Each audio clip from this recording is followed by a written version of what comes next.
Looking around for my coffee. I've got all these empty bottles. I've got empty cups here. It must be football season because I got a lot of empty caffeine bottles around this place.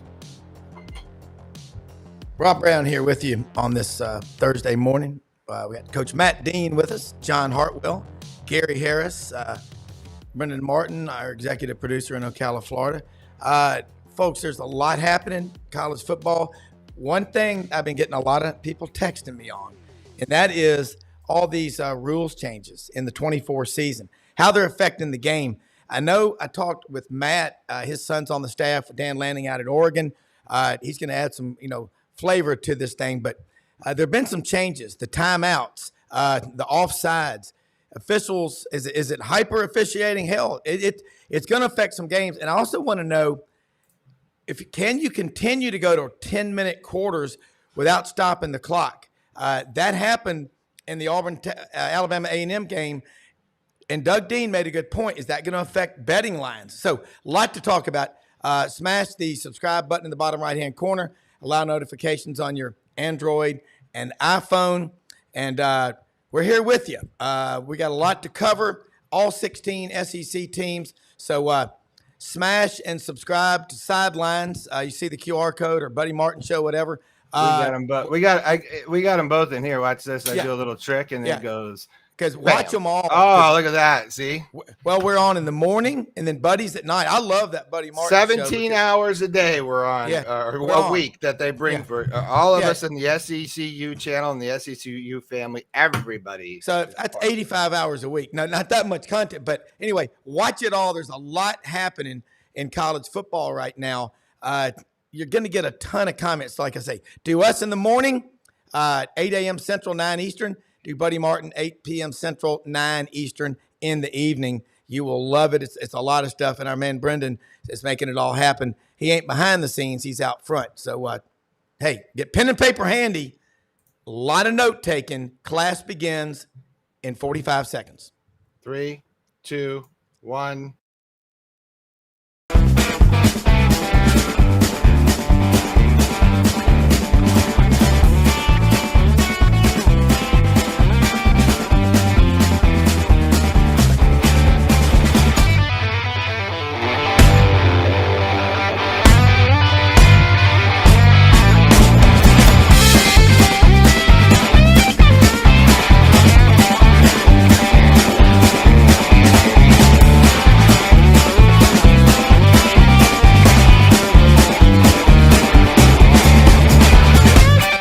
Sidelines with Rob Brown. Talk sporty to me. All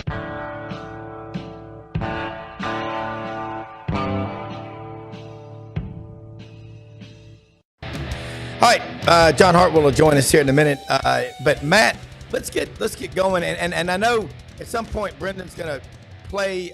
He had a couple of conversations last night at the Touchdown Club in Ocala with Chris Doring, Florida Gator, also on the SEC Network, about play calling and all the stuff going on. Yeah, let's tease it for later. We'll tease it. We'll tease it for later in the show. It's going to come up now. It's good stuff. I saw it last night. Oh, no, this is a different one. This is just for you, Rob. This is exclusive for the Rob Brown Sidelines show. The other one was for Buddy Martin. It's a whole different thing. Okay, I got an exclusive interview just for you. You didn't see it. No one's seen it. I watched it last night. Oh, that's just Buddy. I'm telling you, I pulled him afterwards and did a separate interview just for Sidelines, separate from that interview. And by the way, he's living proof of why we need walk-ons in college football, Matt Dean.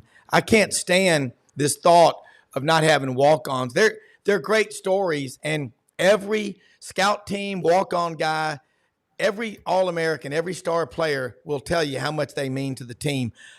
Matt, look, from week one, I don't like that week zero. I don't drink Coke Zero either. I drink Mexican Cokes with pure cane sugar. Okay? Hell yeah. They're much better. They are better. They are. They taste better.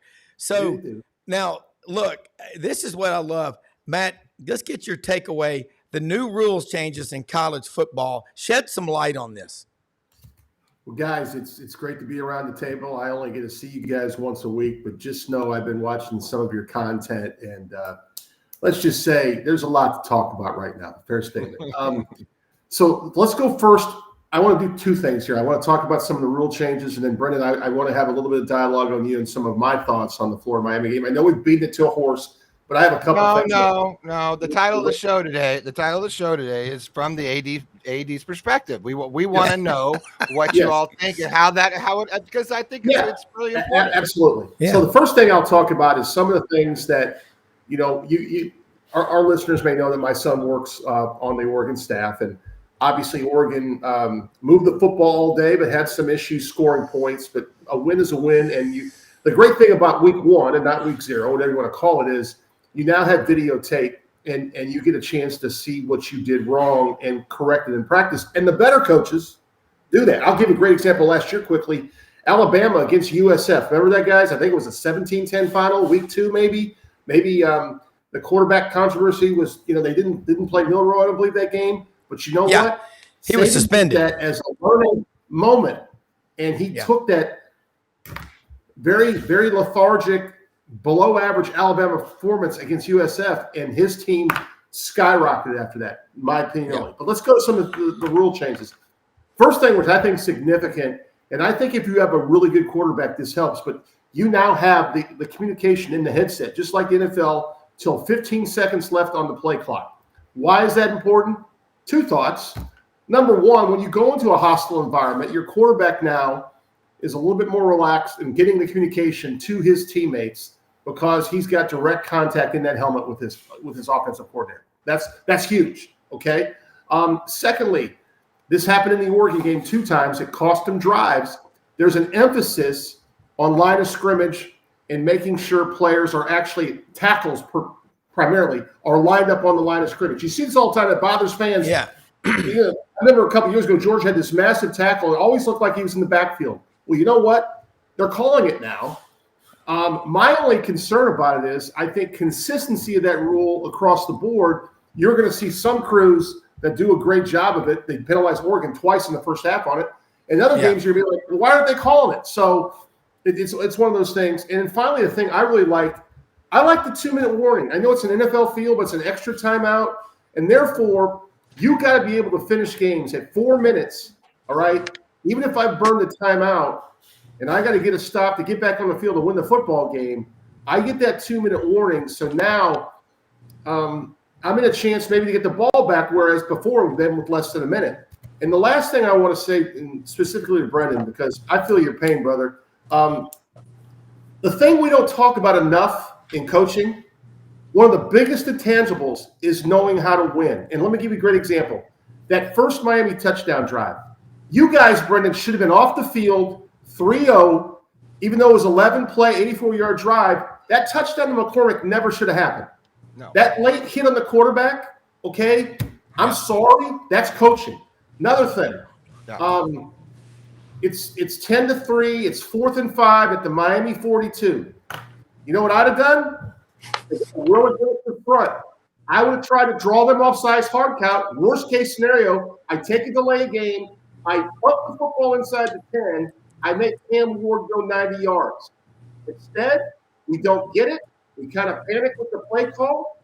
Next play, Brendan, you know what happened? Another stupid 15 penalties on a late hit. Should have been 2nd and 10. Now it's 1st and 10 inside the Florida zone, and that's a touchdown drive. All being said, I thought when Montrell Johnson Jr. went 71 yards, that place was rocking. It is 17-10, 3 minutes to go in the half. You have got to get off the field with a touchdown game 1.5, and they couldn't do it. But winning is an intent. Knowing how to win is an intangible we don't discuss enough in the world of coaching. Well, success is the choice, like that book behind me says. It really coach is. It out. Yeah. I mean, I agree with you. We coach it out. Yeah. Hi, John Hartwell. Welcome to the show. Morning, guys. How are y'all this morning? Man, I was just sitting back. I was being part of the audience. Matt Dean was on a heater this morning. I know. I like it. I love it. Yeah, I do too. John, I mean, look, you're down there at ULM, and this is kind of Thursday. We kind of get outside our comfort zone. SEC, we talk some Sun Belt, we talk college football all around the country. The rules changes, we don't want to be hyper officiated, do we? No, but some of the new changes and everybody, a week in, 2 weeks in for a handful of teams, people are still figuring it out. And it's interesting and I know you've got a pretty good listener base in Birmingham there. We play UAB Saturday night here at 6:00. Trent Dilfer, has chosen to already kind of get into this deal. And he goes, "Hey, we're going to Monroe, and we don't expect our tablets to work or something to go wrong with the communication and stuff like that." So there's technology, but as always with coaches, especially in lead up to games, there's some gamesmanship going on as part of it too, and it's all part of the beauty of college football. Yeah. Well, the crowds were great. I mean, y'all got a win over Jackson State. I think college football fans, they love the games because they can focus on the games and not NIL and the portal and all this other stuff. But there's a lot of upheaval that people want to make. But what matters is, performance on the field. Look, so the rules change about timeouts, the running clocks, fewer possessions for teams. Man, is coaching now again at more of a premium than ever, Matt? Yeah, and I kind of alluded to that in my first segment. And John, congrats on the win again, man. I'm pulling for you guys every week. I hope you know that. But coaching does matter, and I think we get lost so many times. And I talked to my son about this last night. Everybody expects Oregon, 3 in the nation, to put up 50-plus points a game. Well, I will tell you what. I watched Jason Eck from Idaho, and John, you guys may have played them when you were at Utah State. I'm not sure, but man, he's a former offensive lineman from Barry Alvarez. He just knows how to get his team to play sound, fundamental football. They only had 2 penalties for 10 yards the whole game, okay? When Oregon tried exotics like a fake punt or going for a 4th and 1, they stuffed them, okay? They had a turnover in the end zone in the first half. But honestly, my greatest basketball team I coached, I'm not lying to you guys. As a team, we shot 29.5% from 3. John, you think we saw a lot of zone? We saw a lot of zone. Okay. So what you got to do is you got to say, hey, I know we have a great defense. I got kids that'll guard. We cannot turn the ball over. We cannot give people extra possessions. Okay. There are ways to win when you have glaring weaknesses. And it's your job and what bugs me the most is, hey, I am who I am. I took a path. I'm very proud of my path. But I watch people getting paid a lot of money that can't make rudimentary damn decisions. And I'm just telling you, there's nothing wrong, and this comes from an Iowa guy where we make shirts that say punting is winning.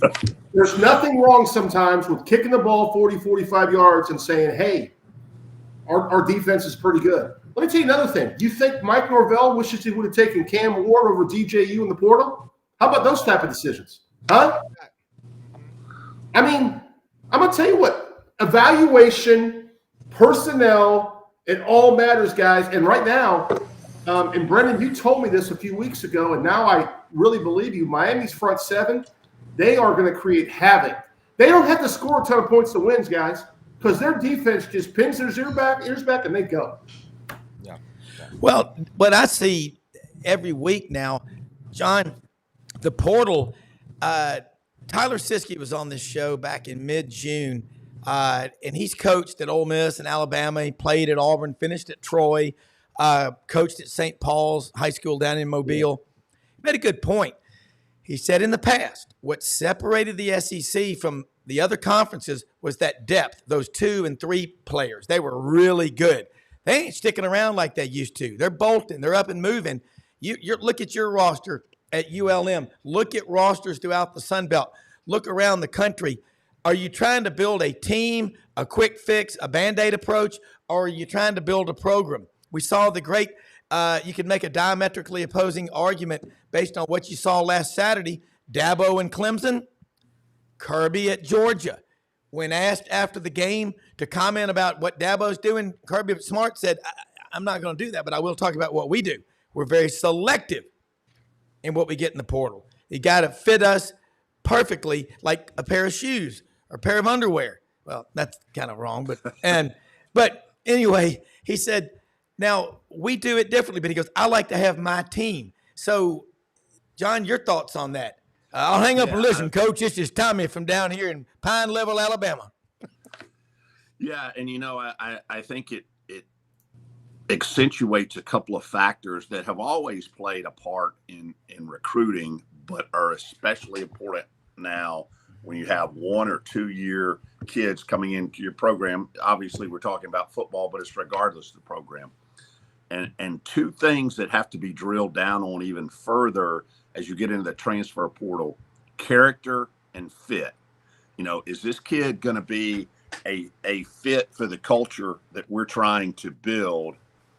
And from a character standpoint, let's look at the places they've been before. Have they been able to handle adversity? What happens if somebody jumps them on the depth chart? Things like that. And we talked about it on here a couple of weeks ago about the Phil Jackson analogy in the NBA. I mean, you've got to be an X's and O's guy. You've got to be a recruiter, a player development guy, but you got to be a damn psychiatrist too, or Psychologist. A psychologist. I'm sorry. Yeah. Well, you may have to be you may have to go to a psychiatrist after you finish dealing with. You can be both, John. Yeah. But really, you've got to know what buttons to push on which guys and things like that. And that's why, coaching is not what it was 5 years ago. It's not what it was 15 years ago. There's so many aspects to it. And you see programs hiring chiefs of staff and all these different things. There's a purpose for those jobs because there's so much that goes into it. There's a bunch that goes into it if you're a basketball coach and you've got 13 guys. Yeah. Just take that and multiply it by 10. And it's, there's a lot of moving pieces and there's a lot of things, a lot of stars that have to align right for you to have success on a consistent basis. What do you think, John, about like the Billy Napier sort of scenario that we're drilling out here? And I think that's what the title of the show is today, is Inside the AD's Mind, from, this kind of a situation, which is unique, but you just alluded to it, with, having to be this all around sort of superhuman, right? That does all the things from CEO to psychiatrist, psychologist and beyond. What do you do now in this situation, which is very uncomfortable? You got like a $27 million buyout here that you're looking at. You don't have you have an interim president of the university sitting in right now because of the problems that they're having then. And you've got an AD that, he's probably maybe just as unpopular as the head coach is. They're sort of married together. So, that's about a hard, and oh, by the way, you're at Florida. So, the fishbowl. So, what's your take, John? Your perspective? I think when you get in a situation like that, and it's interesting, not to that extent, but here in the great state of Louisiana, the last 3 days 4 days fallout since LSU lost to SC, there's been somewhat the same thing on Brian Kelly. Talking about his lack of going, I guess they've lost their last 5 openers. Yeah. But when you start taking arrows from outside, and you got to understand, if you're an athletic director, if you're a coach, if you're a college president, if you don't have thick enough skin to take some arrows, you signed up for the wrong deal, because you're going to, on your best of days, just like a politician, on your best of days, you're going to have a segment that gives you, disapproval ratings. So, but to me, you can't let the storm around. You got to go back to basics. And the challenge with that is, if you go back to basics, if you don't have talent in the room enough to compete with whoever your next opponent is, you got some issues. And it's, I know I mentioned Brian Kelly. The other person, look at Florida State. Florida State, they better watch out, because they have an opportunity to go to 0-3. Because I promise you, Memphis is coming to town thinking they can beat them. Yeah. But you got to go back to basics. You can't totally ignore the noise, but you damn sure better not get caught up in it and try to focus on, hey, how can we salvage this thing? How can we get it pointed in the right direction? And obviously, when you take a hard right hook like the Gators did from the Hurricanes on Saturday. You either stay down on the ground, or you better get yourself back up and get ready to go again. Yeah, and you're going to be under a lot of scrutiny, but I mean, you look at the similarities. You've got a former president at Florida, Brendan, am I correct, who's now the interim president? Yes. Yeah. Mm-hmm. Same thing happened at Auburn. When you had Jay Gouge, who was the president, they got rid of Ivan the Terrible, Stephen Leith, after 23 months, 6 days, 9 hours, 12 minutes, and 7 seconds. God, it was awful. The $100 million mistake. You brought Gouge back as an interim. Then he became permanent. And during that time, you had a power struggle when they tried to force Gus out, put in Kevin Steele, who I think would have been a great coach. Alan Green had a hissy fit and went to the president and said, well, I've got to hire the coach. He goes and hires Brian Harsin. Disaster. Mayday. You better get this one right because, John, you and Matt, you know this, the $21 million payout that you've got to do for House, how much cash you got laying around. Now, Brendan sent me a text the other night about the Gator cash. It's you mentioned a number. I'll let you throw that number out for verification purposes, but I think well, it was just, you've got a network of other journalists and reporters who are out there. Yeah. They're scratching around. A lot of this stuff's in, public information if you look for it. This is about, and it's all speculative, but somewhere around $86 million we think is probably sitting around, hanging out somewhere. But, the reality is we all know that's not a ton of money for a place like Florida. The current, let's see, the guy that the president's being investigated is being investigated because he was giving out jobs left, right, and sideways in Washington, I guess, for jobs worth like $40K a year for like $100,000. So there's a lot of spending, lots of money, and lots of non-oversight and all these things. You guys know way more about that I do. I just think that. There's a lot of interesting things here, Matt. Like you've got, Billy with his investigation with the Rashada deal. The lawsuit there. Then you could almost timeline. Rob, you could almost timeline what Billy's done since he's been there because he's had these sort of very distinct events that have sort of occurred that have led to today, right? And this is where I want to. My question is driving to here, Matt. What do you do when your coach comes out and says something about, it's so tone deaf. I mean, that you literally get the basement of the houses in Florida wrong. Like that comment couldn't have been so wrong. And it was directed at two things. You got A, the media, and then B, the fan, because he called out social media. So it was like the worst comment I think you could come up with. Man, after that loss, what's that meeting like, Matt? Like, what's that? What do you say? Do you get when that door closes? Well, and I'll throw another caveat on there, Brendan. After the game, your staffer for recruiting put all your visitors right by the Miami exit, so they're talking to them, and then you got social media film of like, hey, don't go to Florida, come to you, right? And then they have to deal with that crap that should not even be an issue. You put those people on your sideline, right? John knows this better than I do because he's been in some pretty high-level places.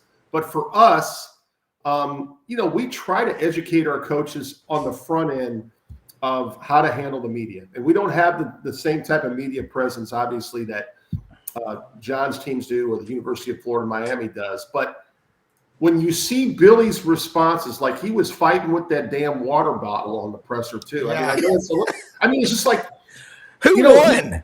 He obviously built a resume that was good enough to get hired at a high-level job. And I have all the respect in the world for that. John and I have both hired and fired coaches. John longer than me because I've only been an AD for 3 years. But I've been involved in a lot of conversations. And I'll tell you this, when you make a football hire at the SEC, you better be sure as an AD because now Strickland's tied with Napier. And we're not just talking about a coach now, Brennan. It's very dramatic. A couple of points when you go back to how Billy responded. I mean, it's communications, it's personal relationships 101.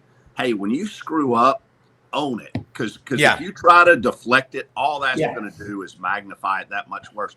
And oh, by the way, whenever you get into, pardon my language here, a pissing match with the media, you're never going to win because they're always going to have the final word. So just not very smart about how to go about it. Right. You know, I have a ton of respect for Scott Strickland. He's been in the business for a long time. Has been around some really talented people. I know it's a tough situation, but I want to give this angle of it. You know, you say, oh, $27 million, whatever that number is. And the immediate response from a lot of people is, we can't afford to do that.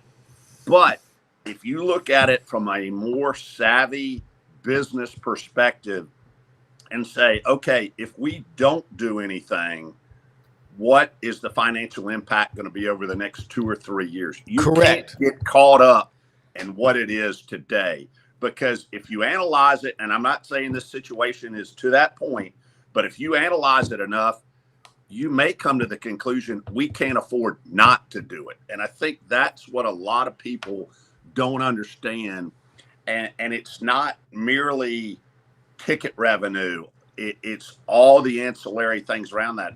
If people get upset with the direction the program's going and the apathy around the program, and they stop buying tickets, then they stop buying concessions. They stop buying merchandise. They stop giving philanthropically to the university and to the athletic department. You know, you don't go to as high level bowls. So does that impact some of your revenue? There is a whole trickle down effect of this that has to be analyzed when making decisions like this. Well, that's fascinating too. Sorry, Rob. I'm just saying I'm so close to this scenario. Obviously, I'm a huge Gator fan, so it's hard. This is a decade. I talked about this with Chris Doring yesterday. We had caught up with him for the quarterback club. We just talked about, you know, like to see former Gator greats come out and say some of the things that they're saying, because they hear everything, right? They hear all the stuff, and it's just like it's frightening to think that it's sort of in this sort of free fall, because it's in free fall, because all the people that I know that are like my canaries in the coal mines, right? They're all dead, right?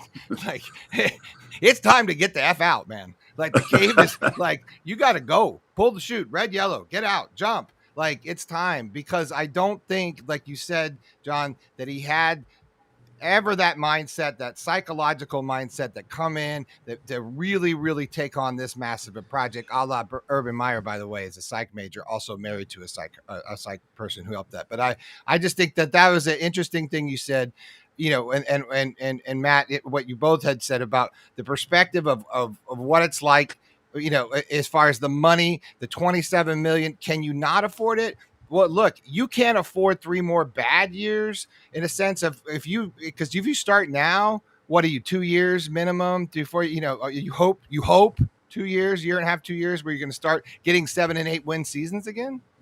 Well, I think looking at the past, John and Matt, Brendan, you look at coaches, how long does it take to win at Alabama? How long does it take to win at LSU and Auburn? Those coaches win the first or second year.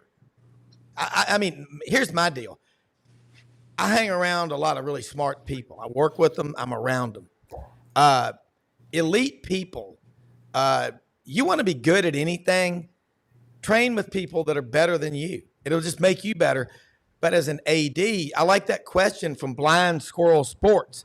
Matt and John, what are the most important character traits that you look for in potential coaching candidates? I know, John, you've got to be with your personal trainer, all 17 teams, coaches and stuff here in a minute, but start with you first, because I know you got to get going early, and then I want Matt's comment on that. And Gary Harris will be checking in a minute, tied 100.9. We're going to get into the SEC, all 16, but there's got to be a checklist that you look at. Yeah, I mean, as I mentioned earlier, you know, you've got the basics, X's and O's knowledge, recruiting abilities. To me, you know, your personal skills and your communication skills, all of which, if those are a positive and they're good, you know, they serve you well in everything else you do. And again, fit. You know, there are certain people that have flair and flash that probably wouldn't be a good fit in Monroe, Louisiana, but they're going to be a good fit in LA or New York or Chicago or places like that. So I think fit is important. But again, this goes back to the CEO role. You've got to drill down in that interview process, especially in football or, basketball, sports where you have multiple coaches. Talk to me about your staff. Talk to me about who you're going to hire, because if you don't do some drill down in that, and you've got staffs coming and going, and I'll give you two examples. One is with, the Florida situation. It raises a red flag to everybody when your chief of staff leaves, right on the eve of the season starting. And I know he was at Texas A&M, came to Florida, and now he's popped to Georgia. You look at that, or you look at Penny Hardaway, and obviously there's some other periphery things going on there, but his whole staff is gone as of yesterday. That raises a huge red flag, but it goes back to, hey, how did they go about hiring their staff? What was the thought process? Are these people that you can trust, that can communicate, that are going to do the things you need to motivate your student athletes and are going to represent your university well? And if you can't unequivocally answer all of those, yes, check, I don't care who they're tied to from a recruiting standpoint or who they say they're going to bring. If they can't do those things, they may be a one-hit wonder on the front end and bring Johnny 5-star recruit in, but over a period of time, that is not going to be a formula for success. I would agree with that. And you've got to also hire people. You've got to vet them. You see coaches and presidents at universities sometimes. How did the board of trustees hire this guy? I mean, how did you do it? You've been at Troy. You've been at some good places. I mean, you got it. Look, we had Coach Johnson, on the show Monday, and he likes you. He doesn't know you, but he knows a lot about you. And he had said, you were in a search a few years ago at a school where he was. And he was going, God, I wanted that guy to be 80, because he's a fellow Citadel graduate.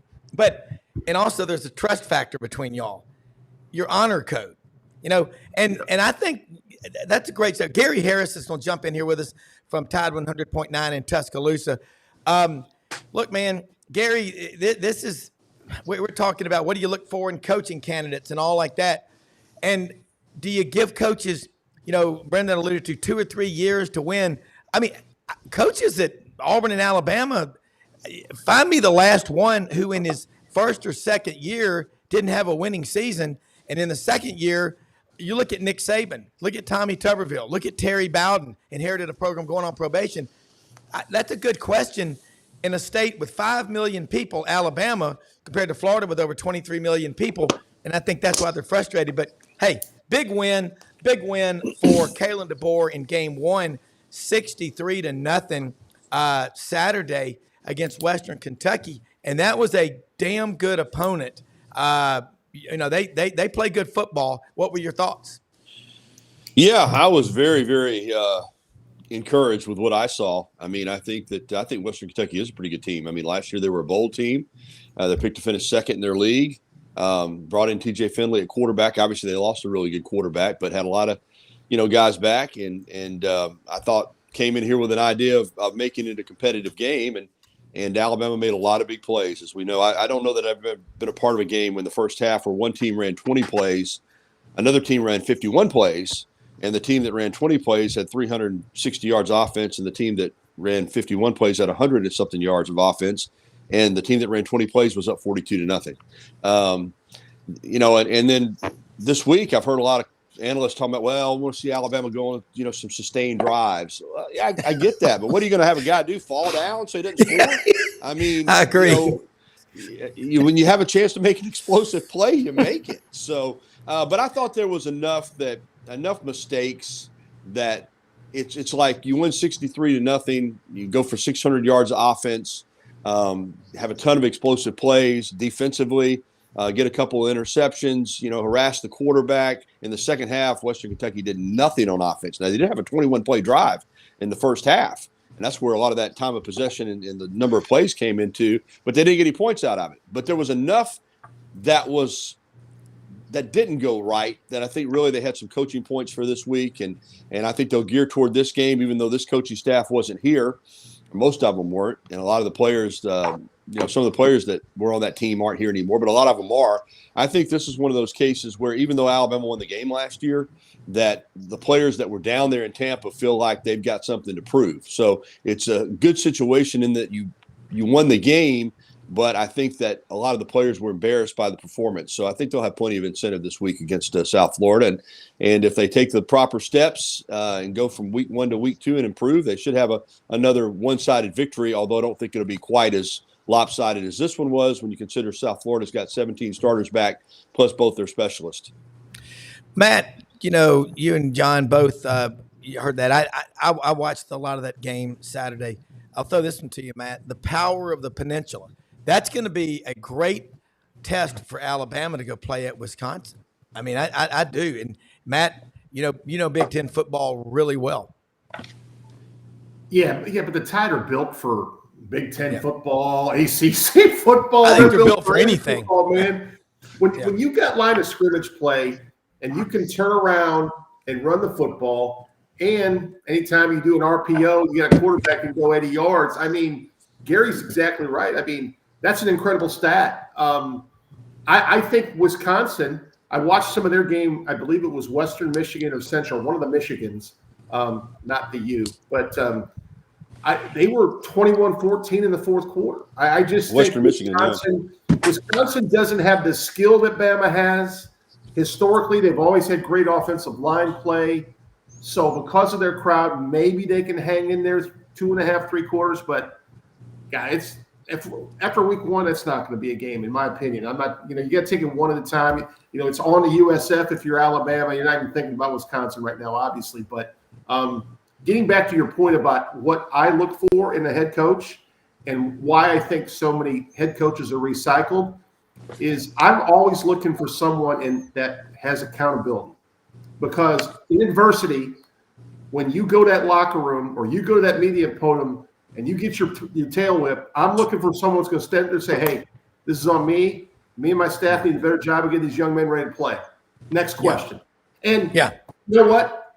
A lot of people that have been head coaches and lose their job and show that and show respect to players and still win the locker room, we always give people we talk about the recycled head coach, right? And why does that happen?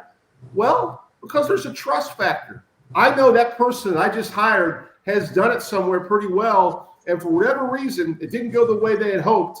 Maybe it goes better at my place. When you hire an assistant coach that has never been a head coach, that was me at one point in my career, man, that first year inside, your stomach is turning, boys. I'm just telling you, it is the hardest thing. And, like I look at John's recent women's basketball hire. She did it at all levels, and John knew she was a winner. And if I can get me winners in the room that bring in other winners that follow them and learn underneath them, I got a greater chance to become a winner. Yeah. John, I know you got to go. Let us hear your closing comments, and then, Gary, I'll go back to you. But I agree with Matt. Yeah. Hey, one thing, Gary, and I know Kalen's gotten a lot of positive publicity off of this, but it's just who he is. I was fortunate enough to get to spend a little time with him when I was the AD at Utah State, and he was at Fresno. But the deal he did with the kid this past week, who has a terminal illness, that was unbelievable. His players did a great job, and kudos to him. I think one of the things he's done, and obviously have a ton of respect for Saban and what he's done, but Nick came across a little bit stoic to a lot of folks. I think Kalen being more accessible and being himself, whoever his PR director is, if you will, has done a great job in that, but he's going to have success there. Absolutely. Yeah. Got to run here in a second, Rob. A couple of things. Big game for us Saturday, have UAB here at home, 6 p.m. here in Monroe. A lot of folks know this. Our head coach, Bryant Vincent, was the interim for a year at UAB, went 7-6, was involved in the search. Mark Ingram chose to go with Trent Dilfer. So there, we have 16 guys who are on our staff who either played and or coached at UAB. So it's going to be quite the interesting game. As I said, Trent's had several comments in the media talking about some of those relationships in the game. So we're excited about the opportunity. ULMWarhawks.com or John_Hartwell on X. As always, appreciate the opportunity to visit with you guys and have another great weekend of college football. Will do, man. Thank you. We'll see you next week. Gary, you heard that. I saw that with Kalen DeBoer. And also Nick Saban. Yeah, he's kind of quiet, whatever. But I understand his mother passed away here in the last few days. I know he was supposed to speak at the Monday Morning Birmingham Quarterback Club. So, I didn't know she was still living. But I know he lost his dad when his dad was only 46. But man, what he's done just for the Catholic Student Center in Tuscaloosa and Nick's kids and all this other stuff, when you see these coaches step out and give back and want to help others, that does really endear them to fans, not just of that school, but of all schools, Gary. And Yeah. I would have you as my PR guy. Gosh damn, you get it. You were Matt or John. Well, first on Coach Saban and Miss Terry through Nick's kids, it's I want to say it's right around 15 million now that they've raised for deserving organizations and charities. The Habitat for Humanity house projects that they've done. So much that he did. I think the difference is kind of what John alluded to, is that they're both going to, Coach Saban did a ton and Coach DeBoer's going to do a ton. Personality-wise, it's a little bit different, in terms of the openness that Coach DeBoer has. With Coach Saban, it was a little more closed ranks type of thing. And even the events that were, for really good causes were, closely monitored as far as your access to coach and things like that. With Coach DeBoer, it is more of a just, hey, how you doing type of thing. And although I will say this, I saw Coach Saban in the press box before the game last week, and he was, you could tell it's a different mindset now that he's retired. I mean, he made the rounds in the press box, shaking hands, laughing, cutting jokes. Ryan Fowler and I talked with him for a couple of minutes, and I said, you hustled to get on back here. He said, hey man, we don't stay for the game. He said, I was back in Tuscaloosa at 1:30 in the afternoon. He finished up game day in College Station, got on a plane, and was back in Tuscaloosa. So we're seeing more of his personality without the stress of coaching. But I think what makes Coach DeBoer unique, and John kind of alluded to it, is that he seems to be the same person all the time, whether it's coaching or it's an event or you're just talking with him in a conversation. And I think that he engages people in a way that is very genuine, so that when he's talking to you, regardless of whether you're a high-level executive or a network television personality or a local TV or radio personality or a person that he runs into in a convenience store, I think his approach and how he deals with people is consistent across the board. And I think that's rare. I think most of us, a lot of times, we try to do the best we can, but I think a lot of times the way that we engage with people has a lot to do with, where they fall in the social stratification ladder, Yeah. And with Coach DeBoer, I don't sense that at all. I don't sense that he treats the president of the university any differently than he would treat anybody else. And I think that's unique. And as far as Will Susanna, what a heart. I posted it on my socials, of course, and I just said, if you haven't seen this, you need to watch it. And if you have seen it, you need to watch it again. That little girl just, that was, I was special. Oh, it is. And I got 4 kids. I love them more than anything in the world. And you see that, and Matt, you've got to see this, just because there are coaches out there and these players too. It's frustrating because some of the comments you hear about players, because the NIL and the portal, most of them are great kids. And Gary, you know that, Matt, and you know that, Gary.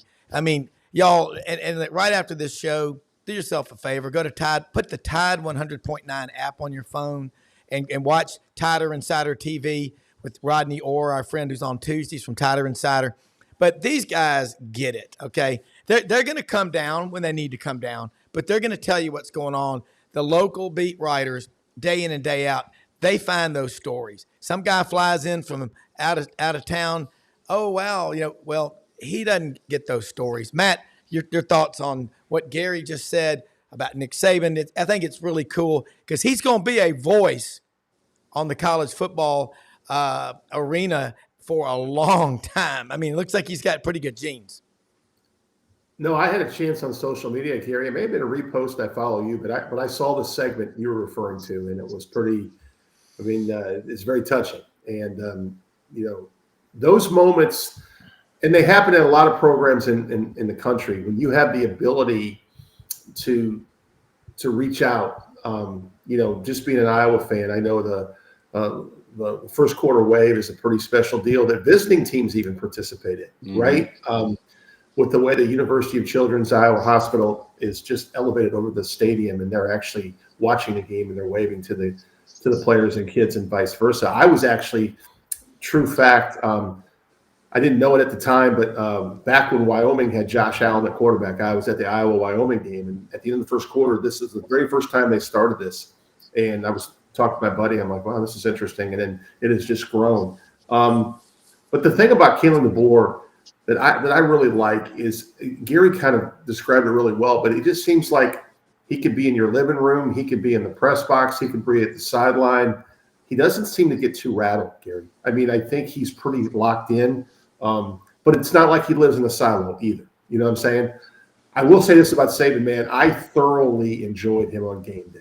And maybe it's because I've never seen that side of Coach Saban, but man, he had a couple one-liners.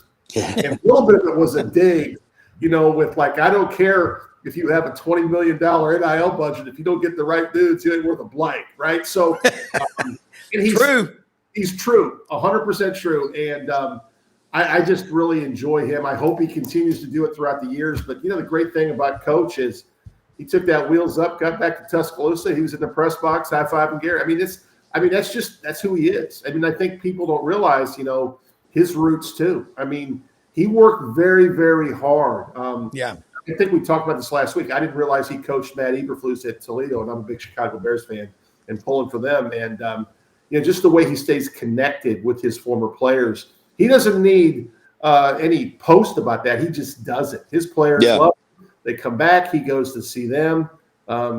Just really special. It is, Gary. And, again, we need these stories about that getting out for college football. And you do a great job. Like I said, Ellis Johnson on your show right after this, he'll be breaking down the weekend's games. We had Coach on Monday, man. I've had so many people go, I just like listening to his voice. He just puts me at ease.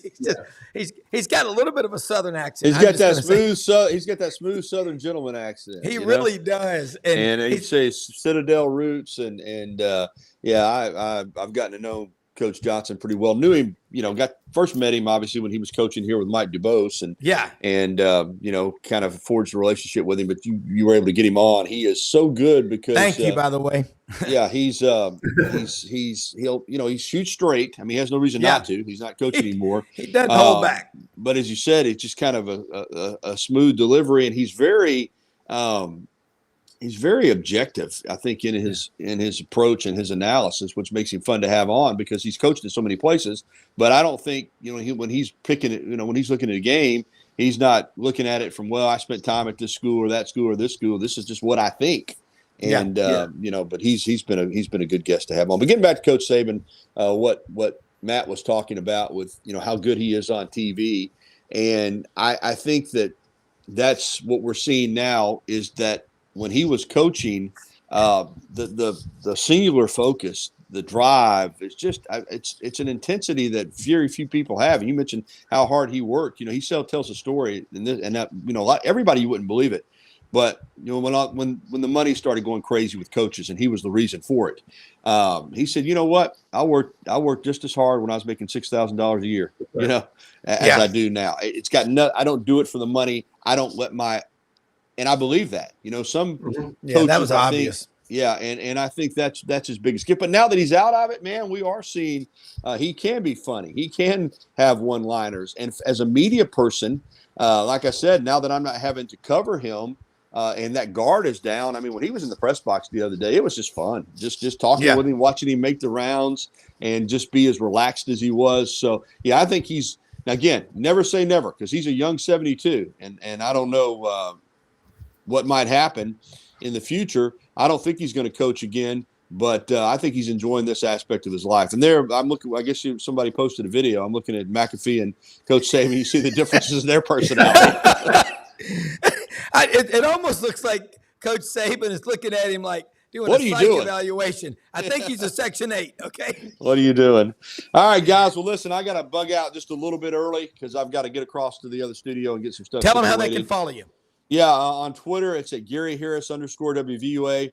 And on my Gary Harris WVUA 23 Facebook page, I have been posting a ton of content. You do. Love for people to follow me there. Gary Harris, just go on Facebook and search Gary Harris WVUA 23. Give me a follow. And, I got my radio show coming up on Tide 100.9 at 9 a.m. and on WVUA 23. So check out those websites. And I'll, of course, be back with you next Thursday. Thanks, guys. Yeah, I'll be listening. Thank you. You're what makes the show special. Appreciate it. Gary Harris, guys. Hey, All right, Brendan, so I you have the cool- interview loaded up if you want. Okay. Rob. I want to hear this. This is Chris Doring, folks.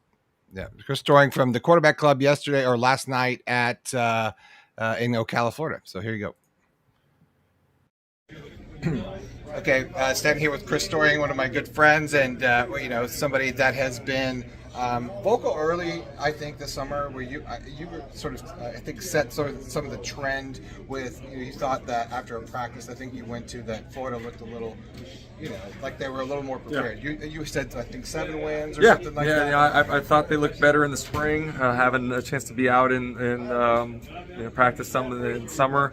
Looked like there were some upgrades in terms of talent and size, and I think the thing that frustrated me about Saturday was just the same issues on the line of scrimmage, both sides of the ball, same issues with communication errors in the secondary, a couple brutal penalties that killed the opportunities to get off the field, and so it's kind of the same thing, and that's really kind of what's most frustrating to me is a former player, the pride that we take in our university and what we did during the 90s, and just was hoping we'd turn the corner this year. Yeah, well, I think I said that because I was at the game, and I said, about the second quarter, I really just felt like, look, I've seen this. Yeah. And I'm not knocking. You knew that early on. You could see the line of scrimmage getting pushed when they were running the football. It was 2-3. When there was no conversion after the pick, I think in the first quarter, I felt like that there was just like you could, as far as getting 6 points, it was just really. Even the long Montrell Johnson run was not anything that Florida did. It was a misfit by the safety that came down, tried to duck inside instead of setting the edge, and you get 71 yards on the ground there that you take that away and you're averaging about 2.5 yards a carry for the rest of the day. Yeah. A lot of knock I think I've been talking about since I saw Utah last year was, and everyone's talking about this, Billy didn't get an offensive coordinator this year. How much is that you feel like really plays out in the scheming, or does it? Well, honestly, I know that they brought in somebody to help with the offense, and I've heard rumors that somebody else was calling the plays on Saturday. I don't know what the truth is to that, but what I see is unfortunately kind of a lack of attention to detail. I don't know if it's in the teaching or just the execution, but the bottom line is the coach's job is to get guys that'll play the way that they're coached to play, and that right now they're either being coached poorly or they're just not paying attention to the details that are necessary to win football games. Yeah, and finally, I, as a player, you mentioned a minute ago as a player how it felt. As a player looking up as the place you helped build, you did. Yeah. And, as even a hero of mine as a kid, I know we're close in age. I'm just saying that, looking up, I know that's a sting because I know how much that means to you all, to your, your class and all those guys. How hard is that sometimes as a media member, as everything else, especially, and it's not just about Billy. I'm talking, a decade of some of this, but to feel this at the end, how bad does it sting now? Because of what the future. I think the hardest part about it is we have been walking through this desert for, you take away the. Yeah, I don't think those appearances in the SEC Championship back under the McElwain years were a reflection of the program being good. It was a reflection of how down the East was in those seasons. And then we get the 1 year with Trask. that was like, I think what we had with Trask and Pitts and Tony kind of overshadowed what was already an eroding group of talent. And so it used to be that first Saturday in December was always penciled in on the Gators schedule for being in Atlanta, and just haven't had that opportunity much. And so I think it's disappointing, and I felt like this was the year that we were going to maybe start climbing back into more competitive situations in the conference and nationally, and it doesn't feel that way now. I think we were talking about the season feeling like it was over, and we weren't even at Labor Day yet. That's the same conversation I was having. Yeah, so I think that's the thing that really has me feeling the most despondent right now. It's just what are we cheering for at this point? What do we have to look forward to? Great stuff, and I mean everything he said. You like it, Brendan? That was a great interview with Chris. I thought that was fascinating when he said, someone else was calling the plays. Like, talking about the rumors that I don't know who. I mean, wow. I mean, that guy knows what he's talking about. By the way, we obviously SEC Network and former Gator great. I mean, he lives in Gainesville, has a mortgage company in Gainesville.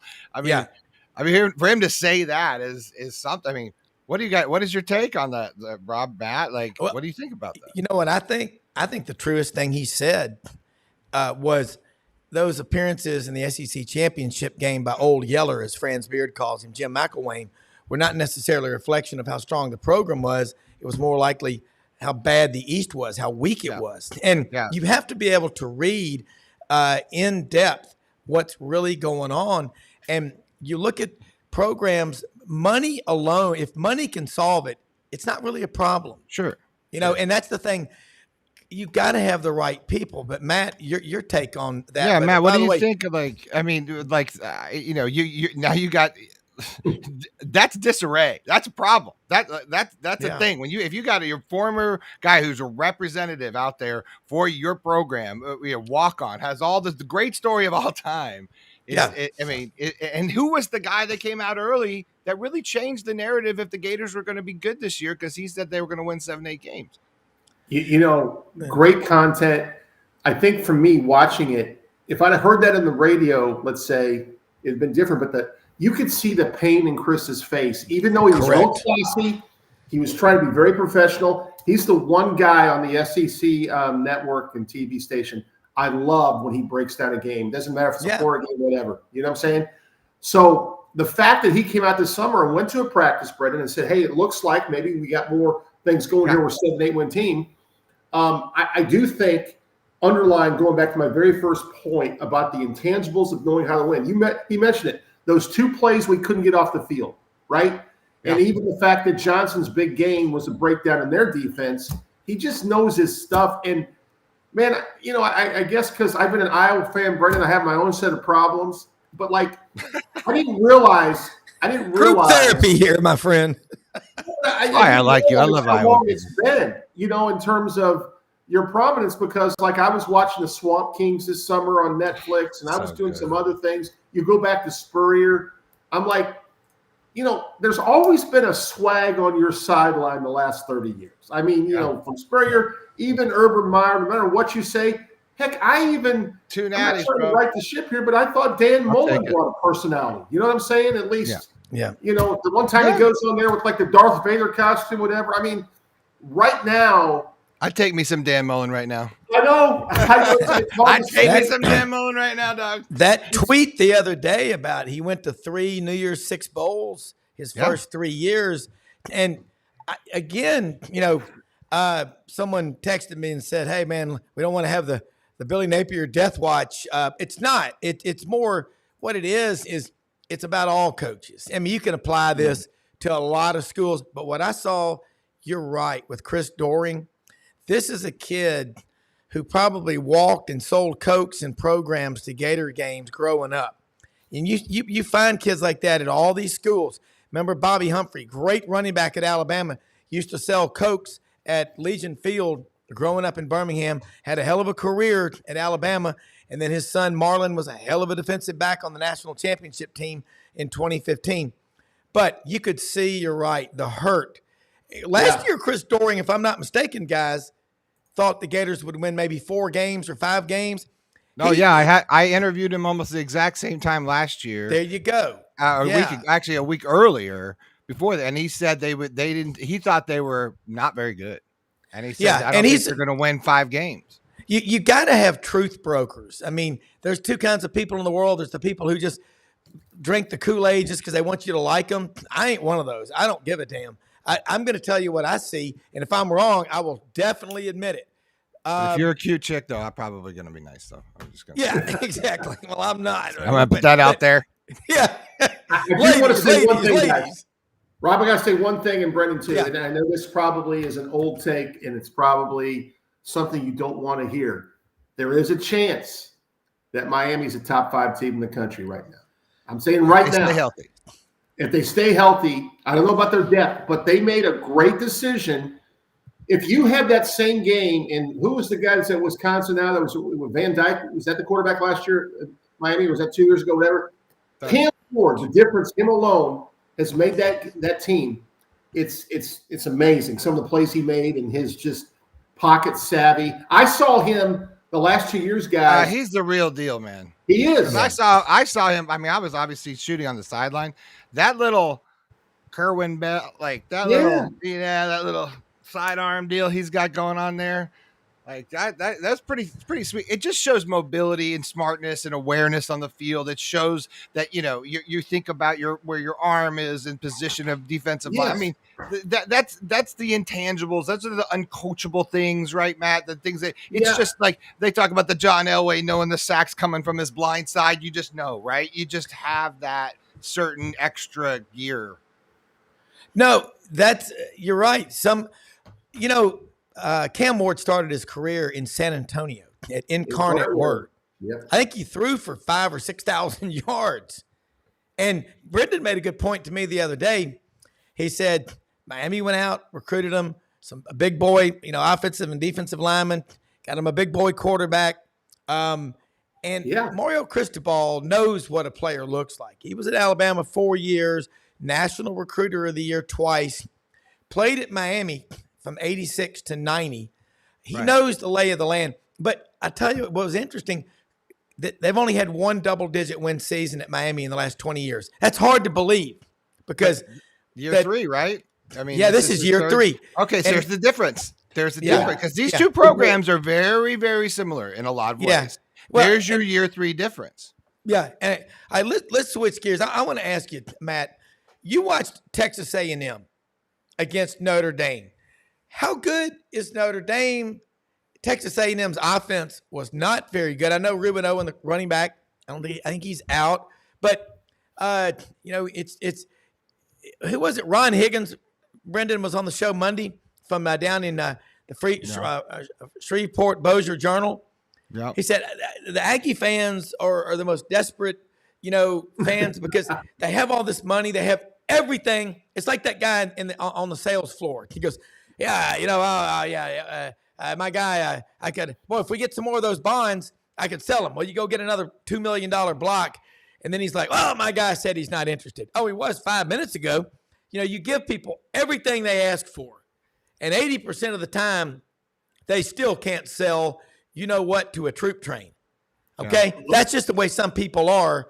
So you're correlating the Texas A. I'm trying to mind map you. You're correlating what happened at Texas A&M and it happened at Florida. So there's a similar. No. I'm talking about Jimbo.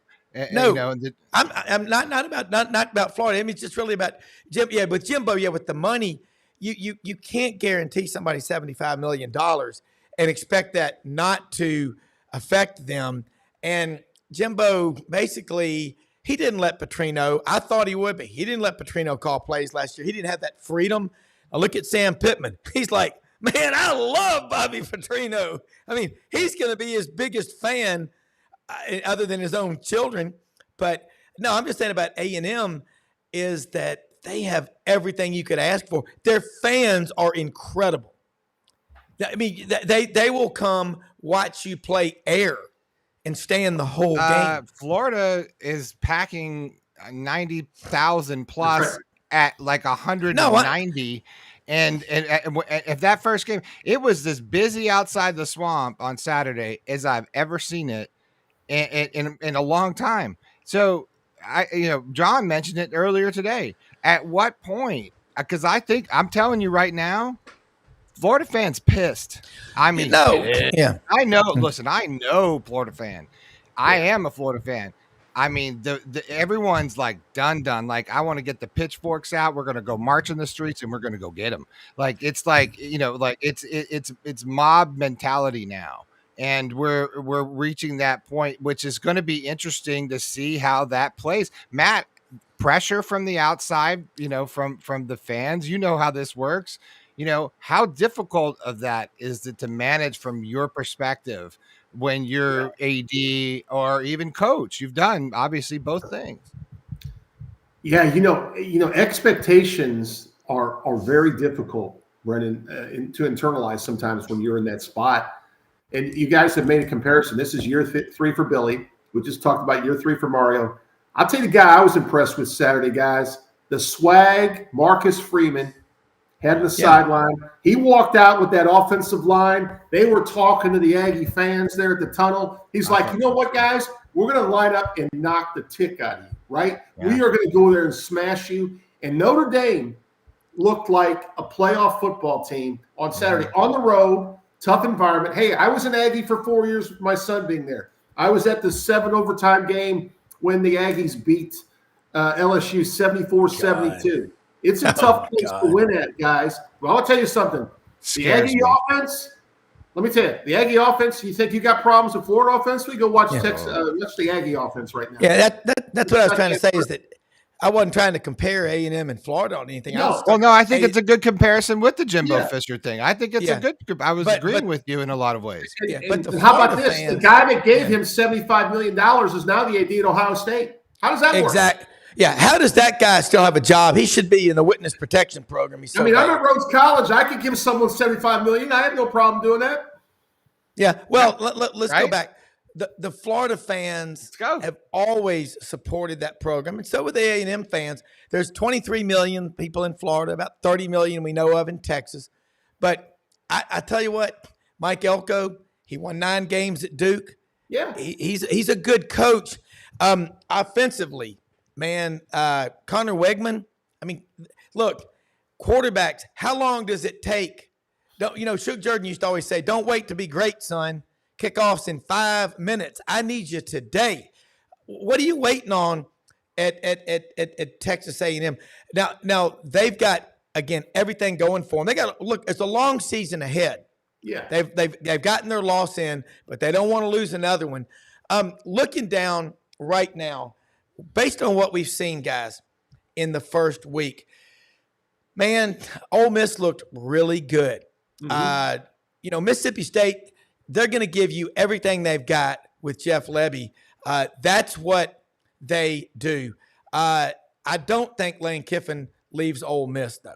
I think he loves it. I would look hard at Bill O'Brien, and another name that if Florida makes a change, they'll probably look at Dan Lanning. But you look at it, and I want to say, yeah, I know, because your son would be in Florida, though. No, it would be fun. And Brendan can hang out together. Let's hire him. I mean, Brendan would have perfect. But Tyler, a proud graduate of Christian Brothers High School, mentored by brother Joel S. McGraw, Fratre School Arm. I didn't know this. Beaten with Banjo says Kiffin's ex-wife is a UF grad. I didn't know that. Yeah, see, her dad is John Reeves, Florida Gator. Yeah, that's his father-in-law. See, that's what I was telling you. I'm going to tell you another one, guys. Missouri, Eli Drinkwitz. This guy, he collects shoes. He's got Missouri playing some pretty good football. Who is the best player in the SEC? Is it Luther Burden III at Missouri? This guy's really special. Someone asked earlier, Dr. Arnoff, about Oklahoma. I like this last few minutes. We're going to bounce all over the league. Oklahoma, guys. Chris Plank from the Plank Show out of Boomer Sooner Football Network was on with us. They got to play Houston this week. Guess who's coaching at Houston now, guys? Willie Fritz. Yeah. That's going to be a fun one to watch. I'll tell you, Vanderbilt, we hadn't talked about them much. They beat Virginia Tech. Yeah, well, that was an interesting game. Yeah, Brendan, and guys, I thought, I'm a Hokie. I love the Hokies. Got a lot of family from there. But man, the ACC versus the SEC. Big win for Vandy, actually. Yeah, Big huge win win. for their pro. Huge win. Guys, We got to did get y'all Chris hear Lee. what- Where's Chris Lee? I probably haven't talked to him this week. I know. I got to get Chris back on, but let me ask you this for both of y'all. Clark Lee's comments in the locker room, he said, this is what we've been telling you, you guys that have been here these first 3 years about the buy-in. They've got a lot of guys in there on the portal. And by the way, we heard yesterday 84 or 94 backups played in the Tennessee game against UT Chattanooga the other day. Wow. There's you know, here it is. Bill O'Brien cost Bama the Tennessee game and a natty. He's only looking good because he's coaching the ACC. I still think Bill O'Brien is a good coach. But y'all, hey, who is the surprise? This is one we hadn't talked about a lot, is Texas goes to Michigan. Guys, y'all give me your pick. Brendan first. What is Texas doing up there in the big house? Because Michigan, I know it was their first game, but they were only up by, a touchdown in the fourth quarter against Fresno State. I think Texas goes in there and wins big Saturday. Right or wrong, Brendan? Oh, I think it's. I don't think right now. I do they blow them out in the big house? I don't know. I watched the Gators just get their ass kicked by Miami in the swamp. So why not? Yeah. I mean, I think Michigan's in a. No, I'm not going to say that. I think it's going to be a close game. I'm not totally convinced about Texas yet. So we'll see. I think Michigan's going to be a close game. I think it's hard to travel up there. I think there's a lot. I mean, it's fun. It's even bigger than the swamp, obviously. I think Michigan gives them a good game, but I don't think it's a blowout. I think Texas wins. Matt? I think Texas wins 7 to 10 points, maybe 2 scores, but I agree with Brendan. I think defensively Michigan will do some things from a physicality standpoint that will give Texas problems because they still have a lot of returners on defense. I think offensively, man, Texas really like. I go Texas 27-20, 27-17. Yeah, relatively low scoring. Y'all remember years ago when Florida State went up to the big house? I took Florida State to win that one. I think they scored 52-23 or 52-17. Another one here in the SEC, South Carolina struggled with Old Dominion the other day. You look around, again, Mississippi State, Jeff Lebby, he's going to get 100 pounds out of a 30-pound sack. That's a Chuck Oliver term. I love to give him credit because he's a great show. But that's what he does. And I look also, Kentucky, they play South Carolina, guys. And I've seen a lot of comments on here from Cat Fan. Can't wait for Florida's homecoming. That's going to be, and Brendan talked about his canaries in the coal mine. Mm-hmm. Kentucky. Florida can't lose to Kentucky. When they do, they're going to be struggling. So that's going to be a must win. Hey, I get all pissed off when you say it, Rob, because I really hate that we lost to Kentucky. I really hate I agree with you. And that's right then. That was my beginning of I don't know if I like this guy. And then Gator fans, it's like, well, we're rebuilding. Then we lose to Vanderbilt. And I'm like, okay, listen. Yeah. This sucks. We lost it. We don't lose to these teams. These are teams we don't lose to. And now we have a history of not losing to them. And now they own us. It's just that became okay in the culture. And I think that was, I don't know how that happened, but it's never been okay with me. Well, Brendan, you're right. And Matt, weigh in on this thing. Brendan knows the pulse of the Gator Nation. And I got a pretty good read on him. I mean, growing up, Auburn, Florida, God, that was what a it got so intense when I was in college. We had to have a better relations day, and to get along. But man, what you don't want, Matt, as a coach or an AD, is fans that are apathetic. That means they've checked out. You want them even riled up when you win only by a touchdown when you should have won by 3 or 4 touchdowns. I know that sounds crazy, but the fans in this footprint, and we got Memphis fans that watch this show every day. Wow. Mike Norvell, guess who used to be the head coach at Memphis? Mike Norvell. Guess who his offensive line coach was, Matt? Ryan Silverfield, the current coach at Memphis. That's a pretty cool storyline there. Matt, I'm going to throw one at you. Georgia. Georgia has won 40 consecutive regular season games. All right. Georgia looked pretty dang good against Clemson. Again, we're going into week 2 right now. I'll close it out with this for Matt and Brendan. What are the most compelling stories, or what's the most compelling story right now in the SEC? Honestly, I think it's really way too early. But to answer your question from my perspective, I have a couple quick thoughts. I do think Texas looks like they're built for the long haul.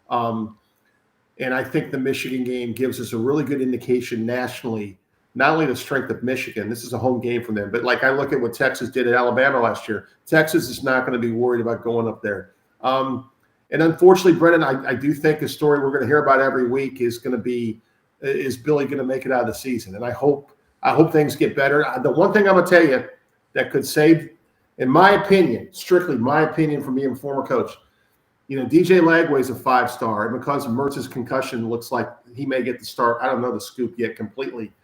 No, Could DJ's a 5-star? What's that? DJ's starting. We were reporting it all week, so it looks like DJ will be the starter. Could a really good performance by him? I know it's against Stanford. Could that give you guys some hope and optimism as you prepare for the meat of that schedule? I don't know. I think it should, because you've got last year at McNeese State at the same time, Florida couldn't score a touchdown. That's right. So I think right now when you're thirsty, anything tastes good, right? And the final thing, Rob. Quote of the show so far.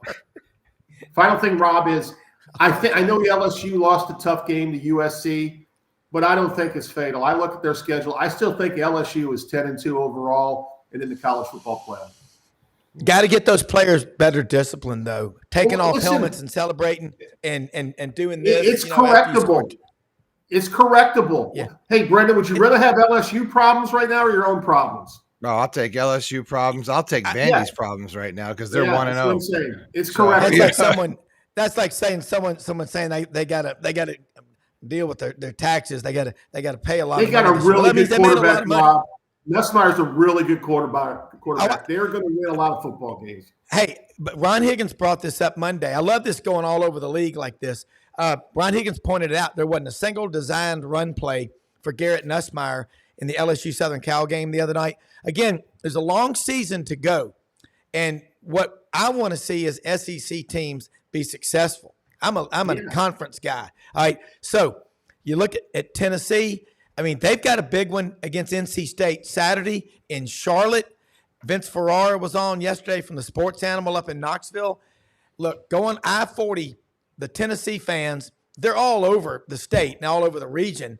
They're going to be pouring through the Smokies on I-40 to Charlotte, a 3.5-hour trip for the Vols. They'll probably ride a bus. Maybe they fly. But I think Tennessee takes over Bank America Stadium, tries to, and that's going to be a tough game. But they've got a great-looking quarterback. Hell, this SEC right now, look at it top to bottom. When Vanderbilt beats a team that a lot of people thought would be one of the better teams in the SEC, that tells you the SEC is either really strong and deep or that the ACC's not. I think the ACC's pretty good, but I think the SEC's better. I don't know. I mean, it's hard for me to say that when Miami just came into the swamp and took them to the woodshed, right? So, yeah, I know. And then you lost to Florida State last year. I don't know. I think now we're seeing the parity amongst college football with the with the arrival of NIL and with the transfer portal, and I think we're going to continue to see this thin out. And I think whoever if you're a top tier athlete, no longer do you have to go wait to play. You can go play now wherever you want, as long as you've got a good agent. It's going to shop you around, and you can get where you want to get. So, it's just, it is what it is. And this is a much bigger sort of conversation. And we've talked about it before. So, but I just think what we're seeing now is exactly what we've been talking about. Is this parity is now starting to play out, and I think we could see more of it. Look, the South, Florida, Georgia, Tennessee, like we're all connected right down here. Great athletes come from all over now. I think we'll see more of it. So I just think we're going to continue to see this trend. Yep. Yeah, and you can go home and get on the internet and go to a website of any school in the country, no matter where you live, and virtually be on campus and feel like you're part of that program. It's all three things now: campus, culture, coaching that attract the kids. We got NIL, we got the portal, but you know what? We got most of all, we've got fans that are passionate at all these schools. As long as you got passionate fans that care, they'll get things fixed eventually. Some places sooner than others, but a lot of great stories. You know what? You back your teams no matter what. Ultimate sign you got a great program is when the fans show up, sell out every home game, and travel on the road with you regardless of who you're playing, because first and foremost, they're coming to pull for their team, and it's about them getting better. Hey, for our executive producer, Brendan Martin, Matt Dean up at Rhodes College, John Hartwell at ULM, Gary Harris in Tuscaloosa, Tybee 100.9. When are we going to have beers, Matt? I'm looking forward to it, Brendan. We got to figure out. I'm looking forward to it.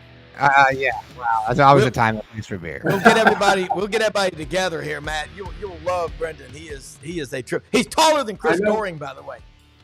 We're the same height. Yeah, 6'4", all muscle. All right, hey, thanks for watching, everybody. Support our sponsors, the great folks out there like Coolmore Logistics and Transportation in Memphis, Memphis-based with a global reach. The Vitamin Shop in Oxford and Olive Branch, Mississippi. 2 locations. Check them out. We're going to have Matt Price, one of the partners in the deal with Justin Ross, going to join us for a couple of minutes Friday morning to say hello. I'm using this prebiotic that they've got. Order from the Vitamin Shop, Oxford, Mississippi, Olive Branch, Mississippi. Tell them you heard about it on Sidelines. And let me say something else.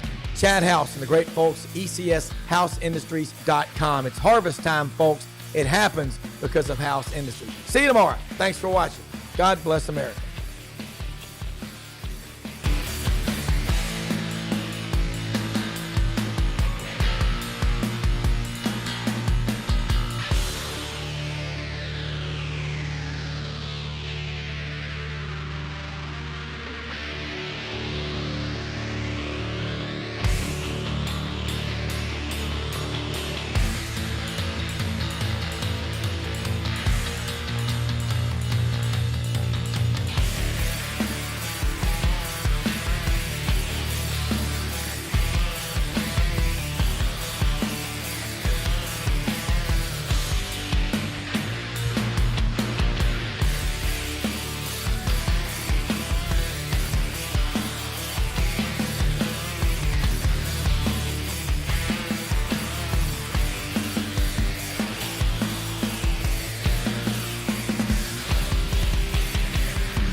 In a perfect world, you'd set a health goal and results would happen overnight.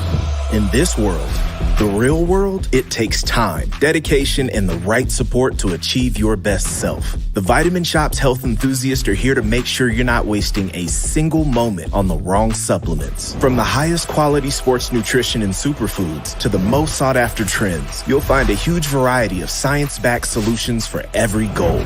And the people to help guide you along the path to greatness. Unbelievably, every 2 minutes in our communities, a child is either bought or sold for sex. I am R.A. Dickey, board member for the Nashville Anti-Human Trafficking Coalition. Join me and millions of others in our fight against human trafficking and for its victims by helping to educate the most vulnerable among us, our middle and high school students. Go to nhtcoalition.org, become a partner, and help keep our families safe, because none of God's children are for sale.